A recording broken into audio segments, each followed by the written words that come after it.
Hi everyone, Stephen Vantassel here, wildlife control consultant, bringing you another episode of Living the Wildlife as part of the Pest Geek podcast family. Glad to have you along today. Weather's looking kind of good out here in Montana, so the snow is mostly gone for now, but I know it'll be coming again soon enough, and I trust you're getting ready for winter and holidays here. We're looking at Thanksgiving next week, and I hope that by the time you hear this podcast that you had a blessed Thanksgiving meal with your friends and family, and you take a few days off to relax and refresh before you get out and hit it again before the Christmas holiday season comes upon you. So always make sure you take a little bit of time to be with your friends and family, because when you're looking at death, you're not going to sit in your deathbed and ask yourself, boy, I probably should have set another mousetrap. So think about the most important things in life. Work is important, not saying it isn't, but you want to be sure you're thinking about some of the higher values in life. So are you living to work, or are you working to live? So definitely keep that distinction in mind. All right, well, I got a question from one of our listeners who was kind enough to send it to me. He wanted me to discuss common mistakes that people make when they are doing mouse control jobs. So what kind of advice could I give the technicians who are looking to get into mouse control or required to do mouse control, how we can reduce those callbacks? And so I'm still working on the revision of my book, if I can find it here. Oh, here it is. Yep. So I am looking to revise this particular book, and I'm still at it. It's a slow go, but this is Frischman's book, second edition. You can certainly purchase this if you like. Pretty reasonable price. You can get it from my website at wildlifecontrolconsultant.com, or you can purchase it at Lulu. It's LULU.com. Just look up Vertebrate Pest Handbook and should be able to find it there. Pretty inexpensive. Basically what it has is just a whole series of questions and answers on various things related to rodent control. So the revision that I'm making is actually just going to focus on the commensal rodents, because this book actually goes into more than commensal rodents, but I have other books for that, and I wanted to just focus on the commensal rodents. So it's being thoroughly revised, and so if you are a business owner and you have technicians and you're looking for little quizzes that you can try to make up, that's what this book will be for. It'll give you true, false, sometimes multiple choice. It's primarily true, false, matching, short answer is the style of the book, and then you can create these and hand them out to your workers and kind of keep them on their toes a little bit and keep them educated about things related to commensal rodents. So I figured let's talk about commensal rodents here today, primarily house mice. And why do I focus on house mice? Because let's be blunt. Can we be honest here? If your client has rats, they got a lot. They probably have mice, and they're big issues there, right? So I know rats are sexy, and I know they get all the attention, and they're much more photogenic, and they're easier to photograph. They're bigger, and I get all that, right? But when I was in Massachusetts doing field work, I had very little rat work. Did I have a few rat jobs? Yep. But it was pretty rare. Now, you may be in New York City, you may be in some of these larger cities where rats are a big issue. I'm not saying that it's not an issue, it is. But for, if you're along the coasts or maybe in Phoenix, those are going to be issues, right? But for a lot of us in the middle part of the country, rats aren't really that big of a deal. You maybe have some wood rats, what we call pack rats. Sure, you're going to have that, but mice are everywhere. And they're really under-respected. They don't get the respect that they deserve because they do a lot more damage. And I blame Mickey Mouse for this, right? They're cute, and they are cute. I think mice are really cool, right? But they're incredibly destructive. And I'm not even talking about disease. I think disease can be a little overplayed. I had an argument with a person who was part of who got a degree in public health, and we had a little bit of a a little bit of an argument on that point, and she really wanted to push the disease thing, and I'm like, yeah, they're there, but if it was as dangerous as everyone kind of claims, why aren't we seeing a lot more sicknesses? Now, I understand that there's underreporting and all that kind of thing, but come on, let's be frank about it, right? So, I don't want people's might have mice in their house. I don't want that. Let's kill them all. But I do know that the damage structurally that mice do to a building occurs all the time. So the longer those mice are running around your walls or the client's walls, it's destroying the insulation. They're peeing on it. They're pooping on it. So that's degrading the insulation. I'm not even talking about disease. So perhaps the first mistake that I think technicians make is they may talk about disease and not talk about the structural issues involved with mice. That is, the longer those mice are running around the walls, they're degrading the insulation. They're peeing and they're pooping, which also degrades the insulation because insulation shouldn't be wet. And you don't want, feces in it. And then remember that mice like to gnaw, just like any rodent, right? They like to gnaw things. So that means over time, they're going to find some wires. They're going to start chewing on that. I think the statistic I saw was, if memory serves, is 20% of all fires have an unknown electrical origin. Where do you think that electrical problem came from? Now, I'm not suggesting that every fire has an electrical origin, right? But there's a lot. If we have people who have these old buildings, you might have been, I lived in a city that had old buildings, and, every now and again you'd see something in the news. It's like, oh, this, 1910 house is burning up. Well, what caused that? If it's not a space heater, or someone having a candle that they knocked over, or maybe or a cigarette they didn't put out not well enough, what caused that? Well, building that old with balloon construction, do you think maybe mice got in there eventually and then started, after 50, 60 years, finally did something with old wiring and boom, things finally went, right? So that's what I would certainly suggest, and that is emphasize, because sometimes your clients may not take mice seriously. Now you may say, well, they're calling me, so they take it serious enough. Maybe what they want you to do is to spread around the magic toxicant, and they'll still live like pigs. That's not really a solution. I mean, it's a great moneymaker for pest control operators, right? Because now you have a cash cow. It's easy to just throw rodenticide all over the place. I know, in your bait stations, right? But are you really solving the problem for the client, or are you just simply harvesting mice? All right, so there's a difference between solving the problem and just harvesting and making money off the problem. Now, I understand that clients sometimes won't take your advice. Maybe they can't afford your advice. I'm not talking about people who can't afford it. But we all know that we make financial decisions all the time. When I was at the University of Nebraska-Lincoln, we were talking with a professor about students being poor, and he looked right at me and he said, "Our students aren't poor. I always have money to take off and go to Florida for spring break. They're not poor." And it made an interesting point to me, and that was, we all have money for what we want. What our priorities are. Generally speaking, in the U.S., there's very few people that are just eating out of a garbage can poor.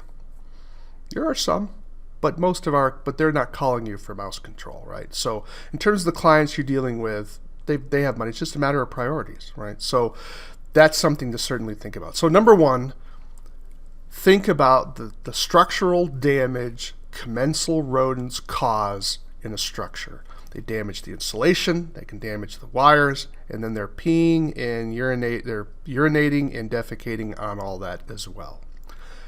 That's a problem. Okay? So what's the next thing? The next mistake that technicians can make, and that is a failure to properly inspect.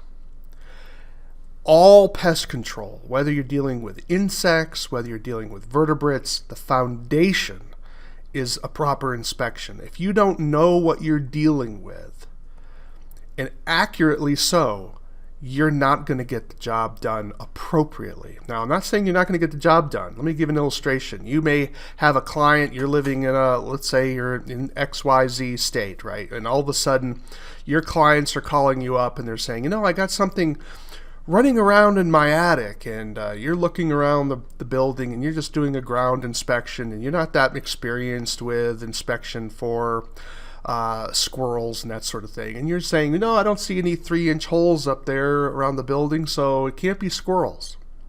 So I'm just going to go up into the attic. It's got to be mice. And I'm just going to put some placement packs, right? Because we're not going to toss them. We're going to put some placement packs up there, and that'll solve the problem. Lo and behold, you put your toxicant up there, and all of a sudden they say the noise stops. Voila! You got it right. But did you? Or were you poisoning flying squirrels? Because you didn't really inspect the attic. You just stuck your head up into it and just threw a bunch of placement packs around and then charged them whatever your fee was. That's not really an inspection. Did you solve the problem? Well, yeah, kind of. Was it legal? No. But do you care? Unfortunately, too many people don't care. And so we're poisoning flying squirrels. And understand, flying squirrels are protected in some states. Are they protected in yours? I just think that's inappropriate. Doesn't mean that mistakes can't happen. It does mean that we need to be professional about what we're doing. And so, do you know the difference between flying squirrel sign versus mouse sign, right? Flying squirrels tend to defecate and urinate before they exit a building like a bat. So you'll often see their feces tends to have this syrupy look to it. Like, think of it like thin molasses. And you'll often see toilets just below the whole escape hole. You can say, well, I'd see the hole from the outside. Probably not, because it's a 1/2 inch wide. Think of it like a rat. And they can be coming out the ridge vent, and it's going to be hard to see that from the ground. Because are you using binoculars? Did you at least put a ladder up and so you can get closer to that ridge vent? Do you have a powerful enough spotlight, not a flashlight, spotlight to illuminate dark areas to see if there's a gap there? If you didn't, get a copy of my wildlife damage inspection handbook and teach you some of those principles. But so make sure you're performing a proper inspection. If you're not tired or dirty following your inspection, you probably didn't do it right, because you're looking for all of those places where the mice are running. Now, that's a lot of time. That can be a lot of work. Who wants to spend that time? Time is money, right? So you need to get to the next job because the next person's yelling at you to get there on time. Where do you need to look when we're dealing with mice? You have got to focus on heat. This is particularly important during the wintertime, where mice, because of the size of what's called the surface to body ratio, that means they have, for their size, there's a lot more surface area for their small size. So they're losing heat constantly. So they are heat stressed, and especially in cold weather. So they want to find ways to lower their heat stress, their cold stress. So they're going to try to make their nests near places of consistent sources of heat. Can they live without it? Yeah, they'll just have a big enough nest and live in that, to be sure. Just being inside of a house is a heat source, right? But if they have a choice of having a nest near, let's say, a refrigerator motor that's running regularly, or a pilot light that's with a gas hot water heater, or even an electric hot water heater that's consistently warm, or perhaps recessed lighting that's regularly on or frequently on, those are sources of heat. That reduces the need for that rodent to get more food, because it's not burning off all these calories trying to keep itself warm. So how does this work out practically? You need to focus on areas with heat. Stoves, refrigerators, freezers, hot water heaters, furnaces, lights that are on for long periods of time.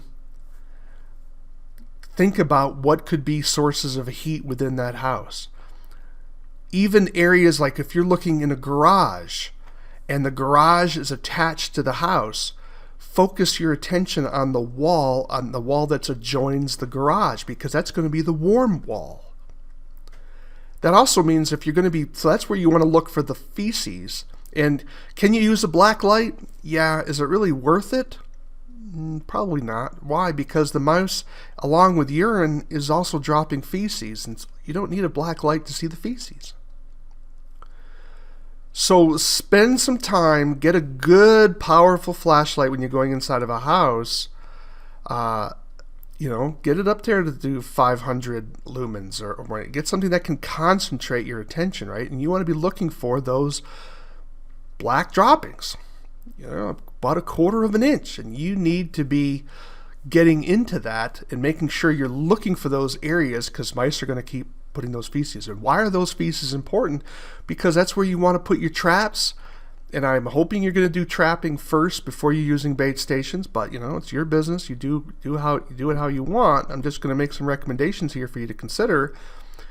But those are the locations where you want it. Don't just simply line your traps up like you're doing a grid pattern. No, you want to put the traps and your bait stations in the locations where they're going to be effective. So do your inspection. Explain to your client the importance of what mice are doing to the structure. Okay, so those are two things. Now, once you have done your inspection, now we're going to get into the issues of control. What's another mistake that technicians make? Not using enough traps. I was shadowing a company that was working for a commercial facility, and they were amazed as well, and they were asking me how I could help them, and they said their client the client would not allow them to put more traps out. I was like, what? I couldn't believe it.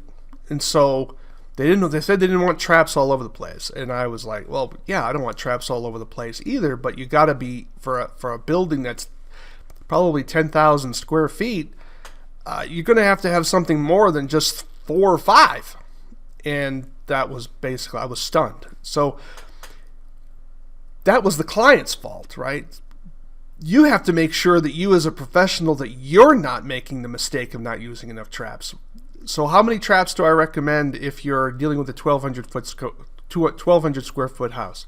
24. Now, can you go a little lower than that? Sure. Can you go higher than that? Absolutely. Traps are like money. More is better. So don't be afraid of traps. So have lots of them. You should have boxes of little snap traps, whatever version you like. I would recommend, in terms of cost, the wooden ones are the cheapest, right? The snap traps are the cheapest, and you want to be sure you're using expanded trigger traps, not the little thin metal triggers. You want expanded trigger traps. A lot of your newer traps are all expanded trigger. Why is that? Because they're more effective, and they offer you additional options in your trapping. So we're not really going to talk about how you're trapping here today. We're talking about some of the major areas. I think most of you already know how to trap mice. So when you're done your inspection and you find those active areas, you're going to trap those aggressively. But you're also probably going to put some traps around, you're just to see what happens. Putting your traps up on sill plates on the foundation level. You're going to maybe put some traps up into the attic area depending on your situation. You're going to put those traps underneath sinks and around refrigerators and around stoves and ovens.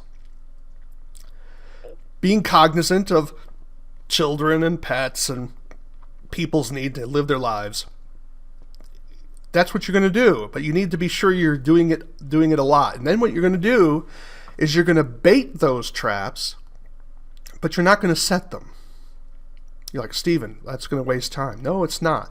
What you're trying to do is you're trying to determine the level of activity and get those mice comfortable coming to the traps. So if you set, let's say, 3 or 4 traps sort of in a cluster area because you saw some heavy activity there, and you're putting the bait on your trap, and all of a sudden you come back the next day and all the bait's gone.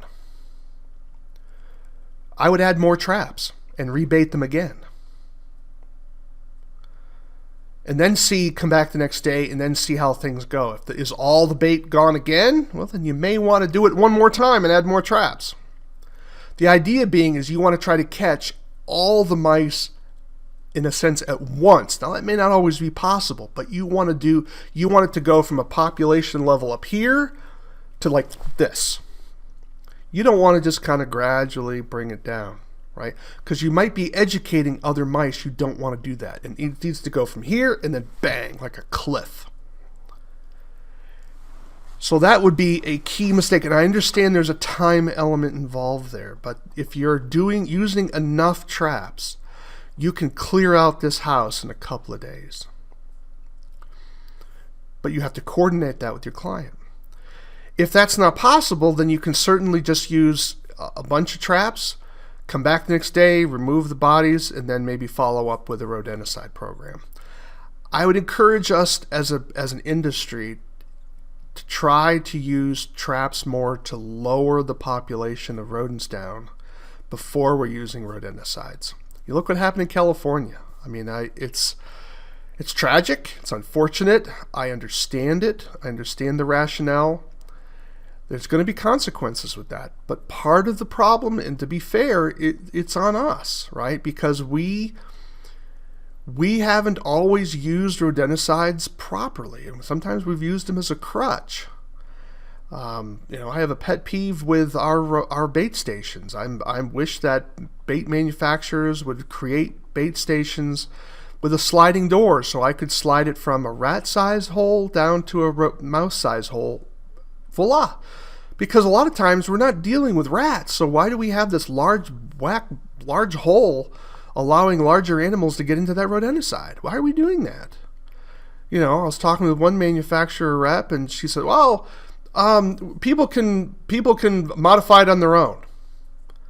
I think, yeah, they can, and they're responsible to do that, but are they going to do that? I mean, if you're buying, let's say 200 rat stations, right? So you're going to spend the time to modify all those openings? Really? I have some videos on YouTube. I hope you've checked them out on how to make some adjustments in this. But then if you're in an area where there's large dogs and the dogs are attacking your bait stations, I mean, are you really going to use a mouse-sized station? Bell Labs has one. I'm using it. It's nice. But for those of you that need a rat-sized bait station, it's too small, right? Because a dog can kind of get his mouth around it. I don't have really an issue with free-ranging dogs out here, nor do we have raccoons around this area. We do have raccoons in Montana, but they're pretty thin and far between and focused really a lot of times on in farm areas, right? Or out in the woods. We really don't have a lot of them in urban areas. So the question that you have to ask yourself is, how are you using your rodenticide? Are you using it appropriately, right? So if we can reduce our use of rodenticides, that's all the better. All right, so let's kind of summarize where we're at again when we're dealing with mistakes that technicians make dealing with commensal rodents. Well, one, we need to be sure we're telling our clients the structural damage that mice do. Number two, we need to be thinking about our inspection. Are we really doing a thorough inspection? The inspection's finding those entryways and also properly identifying the animal, and we're also identifying the activity areas. We will need that information to properly control. If you're just interested in harvesting mice rather than removing mice from that structure, then do what you're doing now. Okay, so a lot of, you'll probably put your kids through college with it, right? So I just think as an industry we need to do better than that. Then you need to be thinking about trying to use your traps properly. Lots of traps in the areas where you see activity. Pre-bait them first without setting them. Monitor them for it. Come back the next day or 2 days. Add more traps if you're seeing additional activity. And then set them all at once. And then try to hammer all that population at once. Then do a follow-up with your rodenticides. And again, where are you putting your rodenticide stations? Well, you're putting them in places where you see activity. And again, you're thinking about heat, right? Where are the mice going to be? Heat and areas that are going to be difficult to get to. If you're just putting your traps where you can just walk around and see them all without having to bend down and get on your knees, you're likely doing it wrong. Because mice aren't just walking around willy-nilly in the middle of the floor, just la-da-da. No, they're crawling around the edges. They want to get behind things. They're always afraid of something going to go eat them. Now, if you're dealing with an empty house, yeah, you'll probably see droppings in the middle of the floor because the mice get comfortable with where they're living. But for places where there's activity, probably not, right? So that would be the next thing. Another mistake that technicians make, or maybe I should say companies, because the technician isn't coming up with this idea, over-reliance on glue boards. Now, do glue boards catch mice? Yep, but according to Dr. Corrigan, you're catching the juveniles. Well, we need to catch the juveniles. Yeah, but you'll catch them with the traps as well, snap traps as well. The problem with glue boards is mice have these vibrissa, which is their whiskers, and they're looking out in front of them, and they're exploring their world. And if they get their vibrissa, the adults will have longer vibrissa than the juveniles, and they will feel that glue board. And once they pull out, if that vibrissa, it's like connected to a nerve ending. Think of it as an extension of their nervous system. And when they put that vibrissa into the glue, and that gets yanked out, they're never forgetting that. So you'll find them just jumping over your glue boards. Now the juveniles, their vibrissa isn't as long, so as they're scurrying along, they can run right into the glue board, and all of a sudden they're caught because it's too late for them. And you think, oh, I caught my mouse. Yep, you did. But did you get the adult? That's a problem. Now, am I wanting to ban glue boards? Nope. Not interested in glue. Glue boards have an important role for insect control, and there are going to be situations where for whatever reason, traps are going to be avoided, and you need to change it up. But often I would suggest that's probably been because a mistake's been made, or someone else was trapping ahead of you and got some animals educated. Okay, so if you're just walking out to your client and throwing around a bunch of glue boards, again, it may look great for you or whatever. It may be convenient, but it's really not solving a problem. It's probably creating more of a problem. Can you get lucky? Sure. Understand when we talk about wildlife and vertebrates, we're always talking about averages, right? When we talk about how much does a raccoon weigh, or how many young does a female have, we're never talking about specifics. We're talking about averages. What is the average number? That means there's going to be some higher than that number. There's going to be some lower than that number. I tell people, look, and they'll say, does an animal do that? And I'll say, well, do you have a crazy uncle? There's always someone in your family that's just a little on the outside of things. Same way with wildlife. Is that a crazy mouse? When we say that mice aren't afraid of new things, they're neophilic, they call it. They love new things, and that's generally true. But as Corrigan said, it's not always true. It's not true for every mouse, right? So you have to think about, as professionals, we need to think about the outliers. How are we making sure that we're not creating more outliers through education? Okay? Another mistake that technicians make with commensal rodents is a failure to convince clients of the importance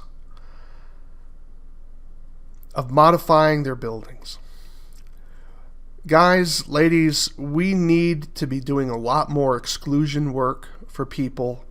Even if you're not going to be in the business of exclusion, can we at least close gaps around pipes? Can we at least help them with door jams? Can we at least do the simple stuff? And maybe call a wildlife control operator in your area if you're a pest control guy, or if you're a wildlife control operator, get some training to expand your repertoire in terms of your exclusion work. Every client's not going to hire it because every client cannot afford it, or perhaps they don't care. But we can't do it if we're not willing to sell it and do it for them. We're becoming an increasingly specialized country where people are losing some of those handyman skills, and they're like, if I'm a lawyer and I'm making $300 an hour writing a brief, do I really want to be spending an hour of my time working on filling gaps around pipes that you would maybe charge me $75? Does that make sense? I could probably pay, do a couple of hours work and pay you to do all the gaps around my pipes in my house, and maybe for $800 or $900, depending on how soft the house is, maybe I could do three or four briefs. Boom, I'm done, and I haven't worried about falling off a ladder. Okay, so this is but we can't do that if we don't offer it to them. And I have a video on filling a gap around a pipe. I think it's a minute long. Okay, go up on YouTube, check it out. It's really that simple, right? And so do a little. Anything helps, right? It's like I tell people, picking a penny up off the ground won't make you a millionaire, but it makes you one penny closer. So yeah, can mice get in if you fill a gap, and can they still get underneath the garage door? Yep, they probably can. But you've stopped one hole. All right, can we do that? Let's just don't make the perfect the enemy of the good. All right? We need to get clients to modify their bird feeders or remove their bird feeders and make changes around their structures. Let me tell you something. Bird feeders were my best friend when I was in business. That was just money in the bank. People would say, "Oh, my bird feeder's far away from the house." And I would say, "That's great, ma'am. It just means it takes longer for the mice to get to your house." Bird feeders create food sources for animals, and healthy, well-fed females have large litters, and they carry all of the young will survive. So you can create a population explosion just by adding more food. It's called supply-side economics. Where there is a supply, there will be a demand to meet it. That's basically it. Create the food source, you will have lots of mice. Okay? You have to somehow get your client to listen to you to get that modified out. I have a publication, Google my name, Vantassel, bird feeders, and you will find this publication. It'll talk about how to modify bird feeders to reduce unwanted animals. No additional charge, just download it. It's a multiple page publication. I think you'll find it helpful. And I would like to see more pest controllers get into bird feeder modification. Some of the modifications require no technical skills at all. So you at least teach your client, hey, do this. That will reduce the problem. May not eliminate it, but again, anything helps if we can reduce food source. Because remember, when we have less food for animals, it makes your bait or traps more attractive to them as well. I think that's covered enough for today. Those are certainly some of the big issues. So why don't we go through it one more time. Number one, tell your client about the importance of the structural damage that rodents cause inside buildings. There's disease issues too, but I don't want to overhype that. If you're dealing with deer mice, hantavirus is definitely a concern. Okay, but that's not a. I think I did a hantavirus presentation already in the previous podcast. Second, do your inspection. Look for heat. Do a thorough inspection. Find those activity areas. That's where you want to place your traps and bait stations. Try to trap first. Use enough traps. 24 for a 1,200 square foot house. You can use less depending on your situation. Maybe your part of the country, the housing construction, is a little bit different, right? You'll learn, but you need to be evaluating what are standard things and be willing to add more traps. Traps are like money, more is better, right? And you can use them in situations that are unbaited as well. That's one of the advantages of your expanded trigger traps. Don't just simply bait everything. Sometimes you can do blind sets with mice. Try to trap before you use your toxicants. Try to modify your bait stations so that if you're only dealing with mice, modify those rat-sized bait stations down to a 1-inch hole so you can keep out larger animals. Try to get your clients to modify their bird feeders. Remove those food sources. That is absolutely critical for long-term effectiveness. and then finally help them with exclusion. Get the skills you need, get the training to at least begin the process of trying to offer the service to your clients.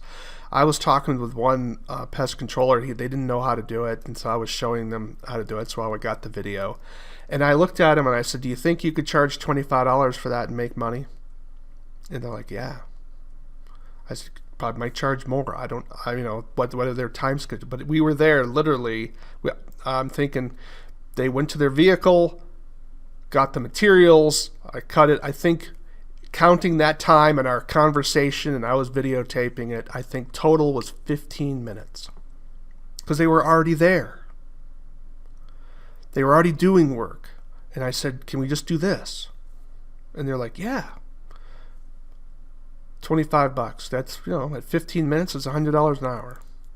So, plus material. When you think of the materials, what did it cost them in materials? Let's say they had to throw away the caulking gun, all right, because it goes bad. Well, what's that? $8? So maybe charge 40. That's what we need to be doing for our clients. And I hope these are some tips to help you become more effective, reduce those callbacks. There's certainly more to talk about when it comes to rodents, but that's enough for now. My name is Stephen Vantassel, wildlife control consultant.